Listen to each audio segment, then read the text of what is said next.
아멘. 오늘은 세상의 거짓 증거에 속지 말라, 세상의 거짓 증거에 속지 말라라는 주제로 하나님의 마음을 알아가도록 하겠습니다. 10주에 걸쳐서 십계명에 대해서 살펴보았는데요. 오늘은 십계명의 마지막 시간이 될 것 같습니다.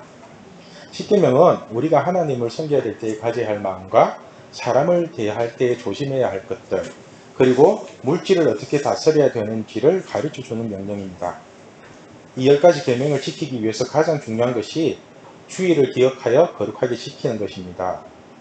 앞으로 이 시대는 모이는 것 자체가 능력인 시대가 곧 옵니다. 주일에 모여서 예배 드리는 것이 가장 큰 능력이 될 것입니다.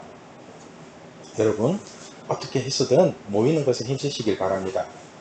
우리의 모임에는 예수님이 함께 하십니다. 그래서 우리 모임 자체가 예배가 되고 기도가 되는 것입니다.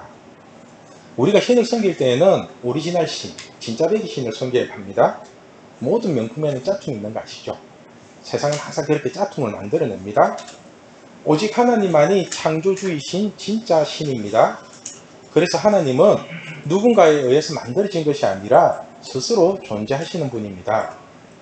창조주 하나님을 믿는다는 것은 오직 하나님 한 분만 섬긴다는 뜻입니다. 양다리 걸치는 것은 사랑이 아닙니다.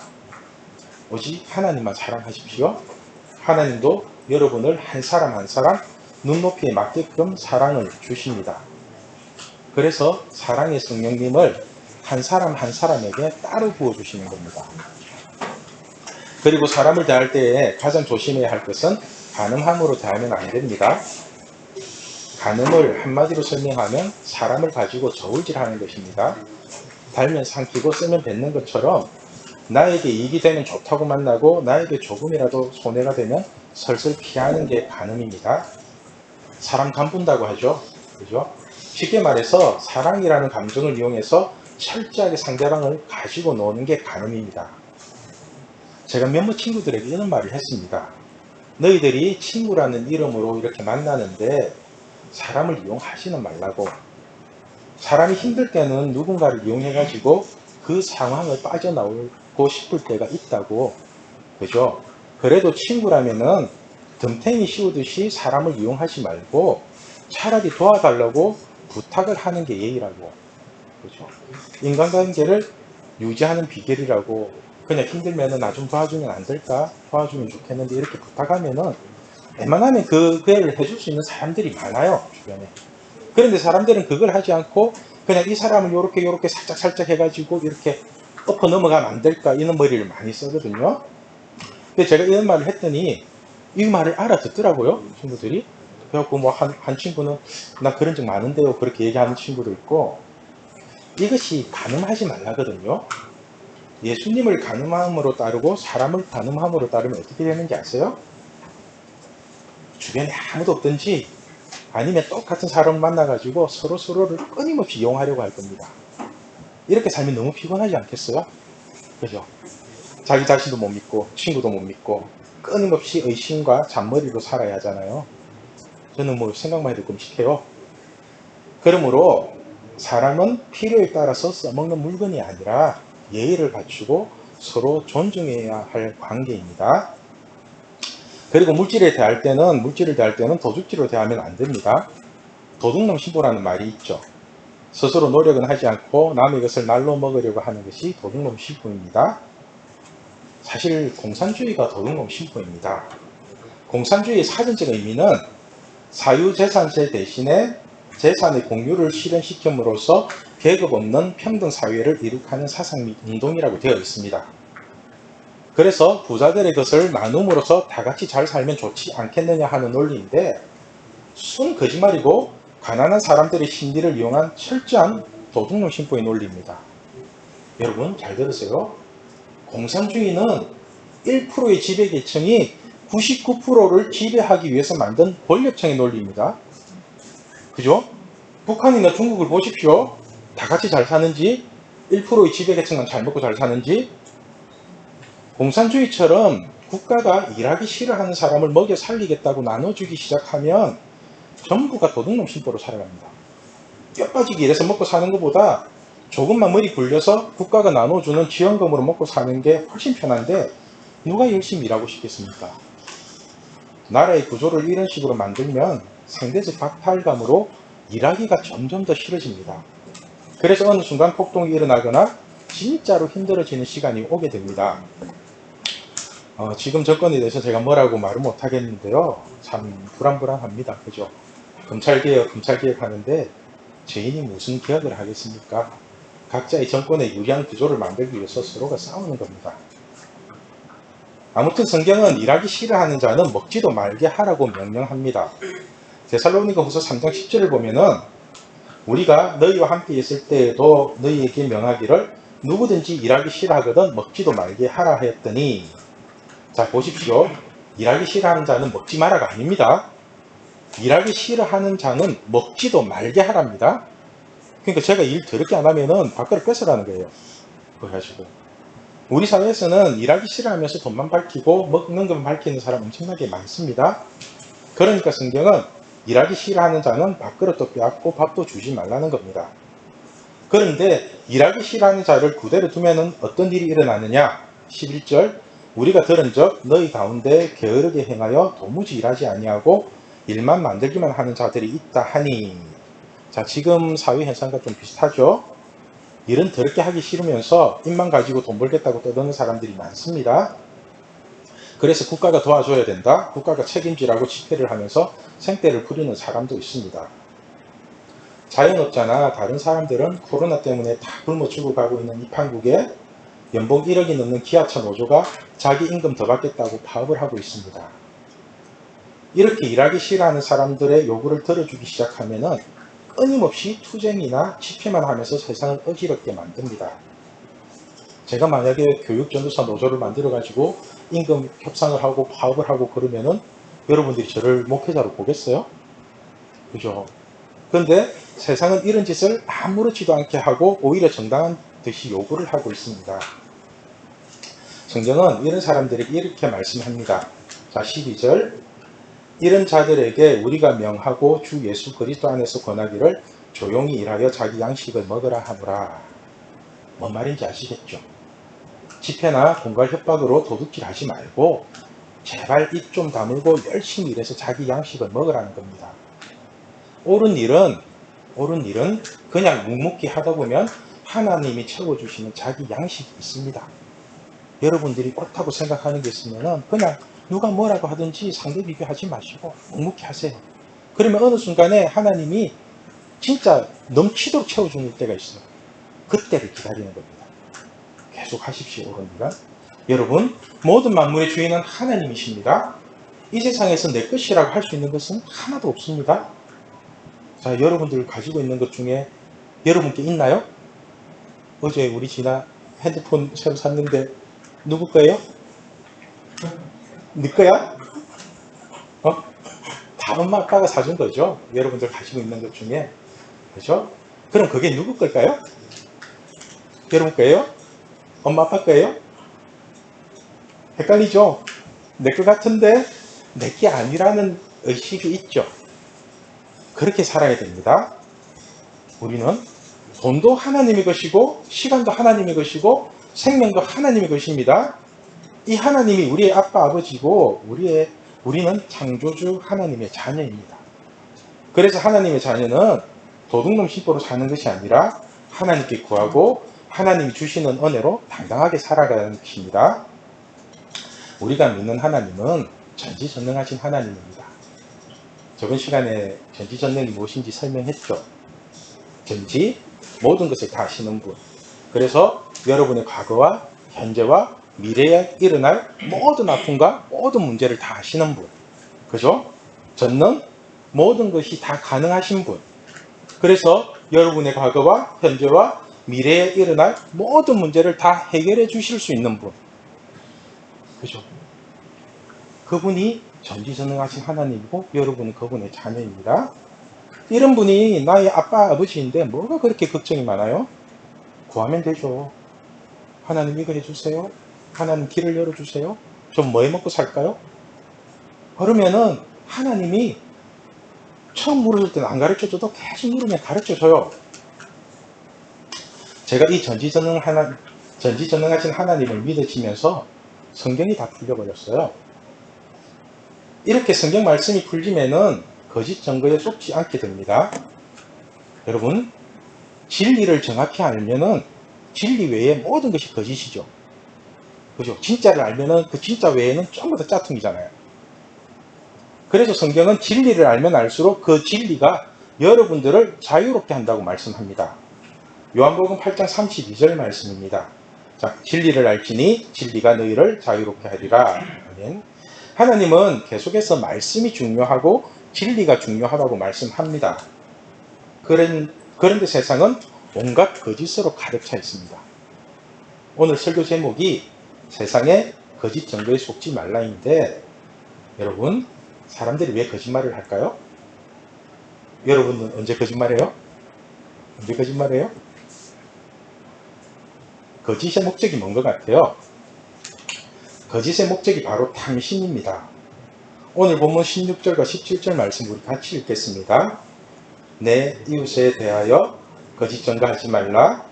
내 이웃의 집을 탐내지 말라. 내 이웃의 아내나 그의 남종이나 그의 여종이나 그의 소나 그의 낙이나 무릇 내 이웃의 소유를 탐내지 말라. 오늘 본문의 말씀을 보면은 내 이웃에 대하여 거짓 증거하지 말라고 명령하십니다.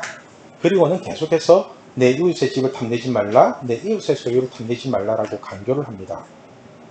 이처럼 사람이 거짓 증거를 하는 데에는 반드시 탐심이 들어 있습니다. 탐심. 여러분, 탐심이 뭔지 아세요? 탐심? 뭔가 알 것 같은데 설명하기 힘들죠? 탐심이라는 것은 욕심보다 한 걸음 더 나간 게 탐심입니다. 예를 들면은 욕심은 나 이거 갖고 싶어 이거예요. 그래서 아이폰 갖고 싶어, 뭐 아이패드 신형 나온 거 갖고 싶어. 이 정도가 욕심이라면은 탐심은 나 저거 어떻게든 가질 거예요. 아이패드 저거 내 새로 나온 거 저거 어떻게든 가질 거야. 아빠가 사주고 안 사주고 말던데 아빠한테 땡깡을 부려서라도 나 가질 거야. 그게 탐심이거든요. 뭔 차이인지 아시겠죠? 그래서 탐심은 하나님이 주시고 싶고 말고 하는 의지와 상관없이 내 힘으로 어떻게든 하나님의 것을 뺏겠다는 거예요. 애들 땡깡 부리고 억지 부리고 막 하는 거 있죠. 그래서 탐심은 성경에서는 우상 숭배라고 표현을 합니다. 골로새서 3장 5절 말씀입니다. 그러므로 땅에 있는 지체를 죽이라. 곧 음란과 부정과 사욕과 악한 정욕과 탐심이니 탐심은 우상 숭배니라. 그죠? 우리가 우상 숭배에 대해서 배웠죠. 오늘 본문 4절에도 너를 위하여 새긴 우상을 만들지 말고 되어 있으니까 쉽게 말해서 나를 위해서 믿는 모든 것이 우상이죠. 그래서 하나님도 탐심으로 믿으면 하나의 우상이 됩니다. 누가복음 12장 15절에 예수님은 이렇게 말씀합니다. 그들에게 이르되 삼가 모든 탐심을 물리치라. 사람의 생명이 그 소유에 넉넉한 데 있지 아니하니라 하시고, 이 말씀을 공동번역으로 읽으면 조금 쉽게 이해가 될 것 같습니다. 우리 공동번역으로 같이 읽겠습니다. 시작. 그리고 사람들에게 어떤 탐욕에도 빠져들지 않도록 조심하여라. 사람이 제 아무리 부유하다 하여도 그의 재산이 생명을 보호해 주지는 못한다 하시고는. 여러분, 성경은 분명히 말씀합니다. 돈이 아무리 많아도 우리의 생명을 보상해 주지 못하고요. 돈이 아무리 많아도 평안을 주지도 못하고요. 돈이 아무리 많아도 천국도 보상해 주지 못합니다. 그런데 사람들은 이러한 돈을 가지겠다고 자꾸만 탐심에 빠집니다. 성경은 이러한 탐심 때문에 내 이웃에 대하여 거짓 증거하지 말라고 정확하게 말씀합니다. 사람들이 거짓말을 하고 사기를 치는 이유가 뭘까요? 상대방을 위해서 그럴까요? 아니라는 거 다 아시죠? 전부 다 자기 이익 때문에 거짓말을 하고 사기를 칩니다. 그러니까 뭐 선의의 거짓말, 하얀 거짓말 그런 거 없습니다. 그냥 정직하게 사십시오. 그런데 이제 혹시 여러분 거짓 증거를 당해보셨나요? 거짓 증거. 도둑질도 안 했는데 도둑놈으로 오해를 받거나 내가 하지도 않았는데 마치 내가 한 것처럼 누명을 쓰면은 진짜 억울하지 않겠어요? 그죠? 그런 경험 없으세요? 나는 최선을 다해서 공부를 해도 꼴찌인데 저주받은 9등급. 그런데 다른 친구는 컨닝을 해가지고 나보다 성적이 더 잘 나온다면 열받지 않겠어요? 그런데 여러분은 지금도 이런 거짓 증거를 당하고 있는 거 아세요? 제가 고등학교 다닐 때 저거 사람 아니다, 저거 인간 안 된다 이런 소리 참 많이 들었습니다.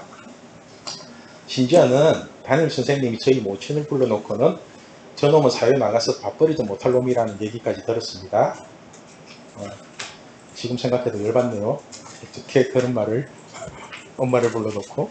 자, 그리고 제 고등학교 생활기록부에는 뭐라고 기록되어 있는지 아세요? 생활기록부에 보면은 교칙을 많이 위반함 이렇게 기록되어 있습니다. 최악이죠. 담임 선생님이 니 한번 죽어봐라고 기록한 거죠. 제가 이 생활기록부 때문에 삼성자동차에 1차 합격을 하고 생활기록부를 제출하는 순간 바로 떨어졌습니다. 저는 이것이 거짓 증거라고 생각합니다. 제가 이 증거대로라면은 저는 지금 교육전도사 하고 있으면 안 됩니다. 제가 죽을 때까지 부모 속썩이면서 날라리 동네 백수로 살아야 할 겁니다. 그런데 저는 고등학교를 졸업하는 순간부터 일을 했습니다. 저는 써먹을 데도 없는 공부를 하기 싫었던 거지 일하는 게 싫었던 게 아닙니다. 소위 노가다라고 하는 맨 밑바닥에서부터 지금까지 빈둥거리며 논 적이 없습니다. 예수님을 믿기 전에도 나름 열심히 살았고 예수님을 믿고 난 이후에도 진짜로 열심히 살았습니다. 그래서 제 고등학교 시절의 판단은 거짓 증거가 되는 것입니다. 여러분도 세상의 거짓 증거에 속지 마십시오. 학교에서 9등급 받는다고 여러분의 인생이 9등급 되는 게 아닙니다. 우리 영화 참 살짝 웃는데 학교가 여러분의 인생을 좌지우지할 만큼 그렇게 대단한 곳이 아닙니다. 제가 여러분과 얘기하면서 가끔씩 여러분들이 너무 불쌍하게 여기실 때가 있어요. 학교에서는 오직 대학, 그죠? 교회에서는 오직 예수 이렇게 하고 있는데 학교에서는 오직 대학. 실청 안에서 써먹기 위해서 공부를 하는 것이 아니라 오직 대학을 먹여 살리기 위해서 공부를 하라고 하죠. 그런데 공부는 더럽게 하기 싫고 그렇다고 안 할 수도 없고 미치겠죠? 또 부모님도 너 하고 싶은 거 하라면서 웃으면서 얘기를 하지만은 실상은 잘만 말고 공부나 열심히 해서 좋은 대학 가. 그죠? 그런 거 여러분들 아시죠? 네, 참 여러분들 보면은 가끔씩 정신분열증 안 걸리고 정상적으로 사는 것만 해도 참 대단합니다. 그런데 여러분 명심하십시오. 여러분이 학교에서 꼴찌 한다고 인생이 꼴찌가 되는 게 아닙니다. 우리 영화도 수학은 9등급인데 회장합니다. 교회에서는. 교회 얼마나 좋아요. 그죠? 여러분이 대학에 떨어지고 대학이 가지 않는다고 해서 인생의 낙오자가 되는 게 절대로 아닙니다. 반대로 여러분이 학교에서 1등급을 받는다고 해서 인생이 1등이 되는 것도 아닙니다. 전혀 상관없습니다. 아무리 좋은 대학을 나오고 외국에 유학을 갔다 와도 여러분 인생이 보장되는 것은 아무것도 없습니다. 여러분 서울대 나오면 취직이 잘 돼요? 취직이 보장되어 있나요? 당신은 서울대 나왔으니까 우리가 취직은 책임지겠습니다. 이런 경우가 있나요? 그런 경우 없죠. 어차피 다 같이 입사시험을 치르고 면접을 보고 그렇게 합격을 하는 겁니다. 그러니까 여러분 학교에서 그 때리는 등급에 속지 마십시오. 그리고 선생님들이 하는 말에도 속지 마십시오. 사람이 사람에 대해서 얼마나 안다고 그 단순한 숫자를 가지고 여러분을 평가합니까? 그리고 학교 선생님들이 하는 그 평가가 그렇게 정확하고 공정하다고 생각하세요? 제가 대학 다닐 때 밥만 사주면 A 꿀 따고 주는 교수님 많았습니다. 밥 사주면 다 A 꿀이었습니다. 밥 안 사주면 D, C 이런 거 주시고. 죄인이 어떻게 죄인을 평가할 수 있겠습니까? 그러니까 여러분 학교의 평가에 대해서 절대로 기죽지 마십시오. 하물며 예수님도 여러분을 함부로 판단하지 않습니다. 요한복음 8장을 보면은 간음하다가 현장에 잡혀온 여인의 이야기가 나옵니다. 여기에서 그 유명한 죄 없는 자가 먼저 돌로 치라 이런 말씀이 나오죠. 예수님은 간음하다가 잡혀온 여인에게 하시는 말씀이 지금 저와 여러분에게 하시는 말씀입니다. 요한복음 8장 10절 11절 말씀입니다. 우리 같이 읽을게요. 시작. 예수께서 일어나사 여자 외에 아무도 없는 것을 보시고 이르시되 여자여 너를 고발하던 그들이 어디 있느냐? 너를 정죄한 자가 없느냐? 대답하되 주여 없나이다. 예수께서 이르시되 나도 너를 정죄하지 아니하노니 가서 다시는 죄를 범하지 말라 하시니라. 아멘. 여러분, 예수님도 여러분을 판단하지 않고 정죄하지 않는데 하물며 세상이 무슨 권리로 여러분을 판단하겠어요? 그러니까 세상이 하는 거짓 판단에 절대로 속지 마십시오. 우리가 잘못을 하고 죄를 지으면은 세상은 손가락질하고 정죄를 합니다. 그러나 하나님은 우리를 정죄하지 않으시고 반드시 회개할 기회를 주십니다. 이것이 하나님의 사랑입니다.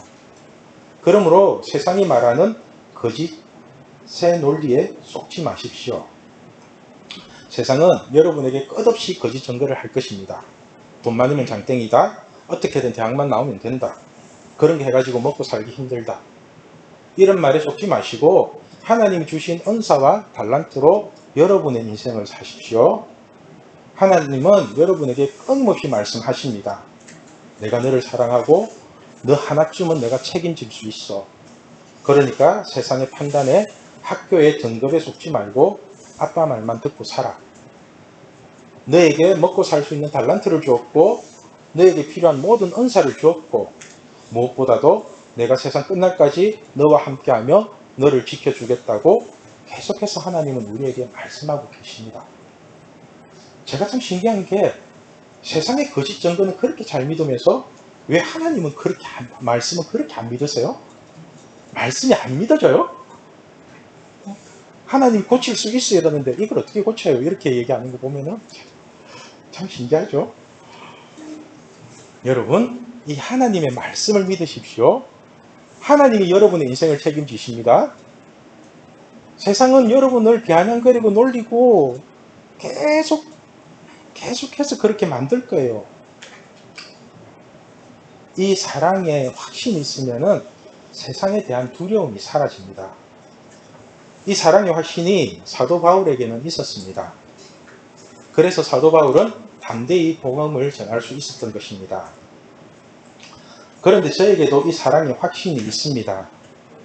그래서 제가 만난 이 사랑의 하나님을 여러분에게 만나게 해주고 싶은 겁니다. 로마서 8장 38절, 39절 말씀입니다. 우리 같이 읽겠습니다. 시작. 내가 확신하노니 사망이나 생명이나 천사들이나 권세자들이나 현재일이나 장래일이나 능력이나 높음이나 기쁨이나 다른 어떤 피조물이라도 우리를 우리 주 그리스도 예수 안에 있는 하나님의 사랑에서 끊을 수 없으리라. 아멘. 여러분, 이 확신으로 살아가십시오. 다른 어떤 피조물이라도 우리를 우리 주 그리스도 예수 안에 있는 하나님의 사랑에서 끊을 수 없으리라. 이 확신만 있다면 세상에 대해서 담대하게 나갈 수 있습니다. 세상의 거짓 증거에 대해서 겁먹지 마세요. 아시겠죠? 세상은 여러분을 있지도 않는 하나님이나 믿는 찌질이처럼 거짓 증거할 것입니다. 그러나 속지 마십시오.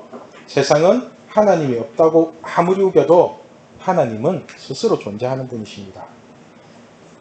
사람의 논리에 의해서 하나님이 만들어진 것이 아니라 하나님이 먼저 계셨고 세상이 창조된 것입니다. 그래서 세상도 하나의 피조물에 불과합니다. 이 하나님이 우리를 죽기까지 사랑하셔서 우리를 자녀 삼아 주셨습니다. 그래서 여러분은 하나님이 택한 족속이요, 왕같은 제사장이요, 거룩한 나라요, 하나님의 소유가 된 자녀입니다. 그러므로 세상이 여러분에 대해 어떠한 판단을 내리더라도 속지 마십시오. 하나님의 자녀답게 당당하게 살아가십시오. 세상이 원하는 것은 어떻게 해서든 여러분이 하나님의 말씀을 믿지 못하도록 하는 것입니다. 그래서 예수 잘 믿는다고 밥이 나오냐? 적어도 대학은 나와야지. 9등급이 예수 믿는다고 인생 달라지나? 이런 식으로 하여튼 별의별 거짓 증거를 가지고 여러분을 미혹할 것입니다. 여러분의 인생은 세상이 책임지는 것이 아니라 하나님이 책임지십니다. 세상의 거짓 증거에 속지 마시고 하나님의 말씀을 믿으십시오. 아시겠죠? 자, 십계명의 결론입니다. 하나님의 자녀는 첫 번째, 아빠 하나님 외에 다른 신들을 섬기지 않습니다. 두 번째, 아빠 하나님을 우상으로 만들지 않습니다. 세 번째, 아빠 하나님의 이름을 망령되게 부르지 않습니다. 네 번째, 주의를 반드시 지킵니다. 다섯 번째, 부모님과 사람들에게 예의를 지킵니다. 여섯 번째, 자살하지 않습니다. 일곱 번째, 사람을 저울질하지 않습니다. 여덟 번째, 도둑놈 신고로 살아가지 않습니다. 아홉 번째, 거짓 증거에 속지 않습니다. 열 번째, 상대적 박탈감으로 살지 않습니다. 이처럼 십계명은 우리가 지킬 수 없는 것을 지키라고 명령하신 것이 아니라 하나님이 거짓된 세상으로부터 우리를 철저하게 지켜주기 위해서 명령하신 하나님의 사랑입니다. 이제 십계명은 우리가 충분히 지킬 수 있는 계명이라는 거 아시겠죠? 그죠? 십계명 지킬 수 있죠? 그죠? 우리가 십계명뿐만 아니라 하나님의 말씀을 기준으로 살아가는 우리 신앙교회 중고등부가 되면 좋겠습니다. 기도하겠습니다.